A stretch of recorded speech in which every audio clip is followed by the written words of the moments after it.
Meals on Wheels donations surge after White House proposes funding cuts. Meals on Wheels, a nonprofit program that serves senior citizens around the U.S., has seen its online donations surge since President Trump's administration released a budget proposal that could result in funding cuts for the organization. The White House released its proposed budget early Thursday, and during the course of that day, online donations to Meals on Wheels were 50 times the usual daily total, $50,000 compared to the typical daily rate of $1,000. Jenny Bertolet, Vice President of Communications for Meals on Wheels America, told Daily News. The increased giving has continued.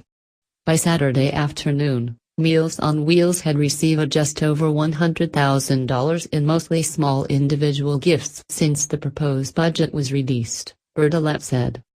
She said the group is particularly gratified by people vouching publicly for the value of the Meals on Wheels network, which through a network of 5,000 programs in the U.S. serves nearly 1 million meals per day. Each year, 2.4 million older Americans, including 500,000 veterans, are served by the program. What is most valuable to us is the fact that so many people are speaking out in support of this public-private partnership and demanding that Meals on Wheels remain a funding priority, she said.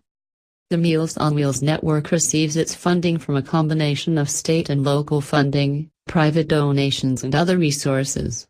Bertolet said 35% of its funding comes from the Older American Act Nutrition Program. That program's funding could be affected by the White House's proposed cut of about 16% to the Department of Health and Human Services. The exact size of any possible cut to Meals on Wheels is unknown, but White House Budget Director Mick Mulvaney said, "Meals on Wheels sounds great. Again, that's a state decision to fund that particular portion, to take the federal money and give it to the states, and say, look, we want to give you money for programs that don't work," Mulvaney said. In addition to the proposed cut to Health and Human Services, Trump's budget proposal would eliminate Community Development Block Grants, a $3 billion program that is provided by the Department of Housing and Urban Development and which some communities use to supplement Meals on Wheels and provide safety checks for the elderly.